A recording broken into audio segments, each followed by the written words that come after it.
ଏବେ ଏବେ ପାଣିପାଗ ବିଭାଗ ପକ୍ଷରୁ ଲଘୁଚାପ ନେଇ ଆସିଲା ବଡ଼ ସୂଚନା। ଆସୁଛି ପୁଣି ବଡ଼ ଲଘୁଚାପ। ଅକ୍ଟୋବର 1ରୁ ରାଜ୍ୟରେ ପ୍ରବଳ ବର୍ଷା ସମ୍ଭାବନା। ମ୍ୟାମାର ଉପକୂଳରେ ସୃଷ୍ଟି ହୋଇଥିବା ଟାଇଫୁନ୍ର ଅବଶିଷ୍ଟାଂଶ ବଙ୍ଗୋପସାଗରରେ ପ୍ରବେଶ କରିବାର ସମ୍ଭାବନା ରହିଛି। ଆଗାମୀ 3 ଦିନ ମଧ୍ୟରେ ଉପକୂଳ ମୁହାଁ ହେବ ବଙ୍ଗୋପସାଗରୀୟ ଘୂର୍ଣ୍ଣିବଳୟ ଏବଂ ଏହା ଲଘୁଚାପରେ ପରିଣତ ହେବା ପରେ ଉତ୍ତର ପଶ୍ଚିମ ଦିଗରେ ଗତି କରି ଓଡ଼ିଶା ଉପକୂଳକୁ ମୁହାଁଇବ। ଏଥର ଉପକୂଳ ଜିଲ୍ଲାରେ ପ୍ରବଳରୁ ଅତି ପ୍ରବଳ ବର୍ଷା ସମ୍ଭାବନା ରହିଛି। ଉତ୍ତର ତଥା ଉତ୍ତର ଉପକୂଳ ଏବଂ ଉତ୍ତର ପଶ୍ଚିମ ଜିଲ୍ଲାଗୁଡ଼ିକରେ ପ୍ରବଳରୁ ଅତି ପ୍ରବଳ ବର୍ଷା ଜାରି ରହିବ। 2ରୁ 5 ରାଜ୍ୟରେ ଅଧିକାଂଶ ସ୍ଥାନରେ ଭାରି ବର୍ଷାର ସମ୍ଭାବନା କରିଛି ପାଣିପାଗ ବିଭାଗ।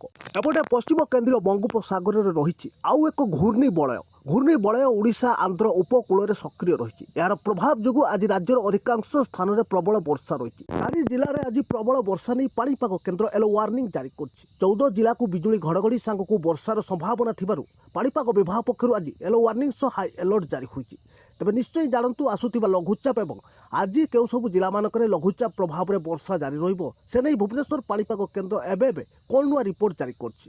ତା ପୂର୍ବରୁ ଭିଡ଼ିଓକୁ ଲାଇକ୍ କରନ୍ତୁ। ଚ୍ୟାନେଲକୁ ନୂଆ କରି ଆସିଥିଲେ ଚ୍ୟାନେଲକୁ ସବସ୍କ୍ରାଇବ୍ କରିନଥିଲେ ଏବେ ହିଁ ସବସ୍କ୍ରାଇବ୍ କରି ଘଣ୍ଟି ବଟନକୁ ଦବାନ୍ତୁ।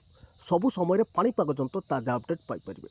ତ ଭୁବନେଶ୍ୱର ଆଞ୍ଚଳିକ ପାଣିପାଗ କେନ୍ଦ୍ରରୁ ମିଳିଥିବା ସୂଚନା ଅନୁସାରେ ଓଡ଼ିଶା ଆନ୍ଧ୍ର ଉପକୂଳରେ ସୃଷ୍ଟି ହୋଇଥିବା ଘୂର୍ଣ୍ଣିବଳୟ ପ୍ରଭାବରେ ଆଜି ରାଜ୍ୟରେ ବର୍ଷା ସମ୍ଭାବନା ରହିଛି। ପ୍ରବଳ ବର୍ଷା ନେଇ 4 ଜିଲ୍ଲାକୁ ଜାରି ହୋଇଛି ୟେଲୋ ୱାର୍ଣ୍ଣିଂ। ମୟୂରଭଞ୍ଜ, ବାଲେଶ୍ୱର, ଗଞ୍ଜାମ ଏବଂ କନ୍ଧମାଳ ଜିଲ୍ଲାରେ ଆଜି ପ୍ରବଳ ବର୍ଷା ରହିଛି। 7ରୁ 11 ସେଣ୍ଟିମିଟର ମଧ୍ୟରେ କେତେକ ସ୍ଥାନରେ ବର୍ଷା ହେବାର ସମ୍ଭାବନା ଥିବା କହିଛି ପାଣିପାଗ ବିଭାଗ।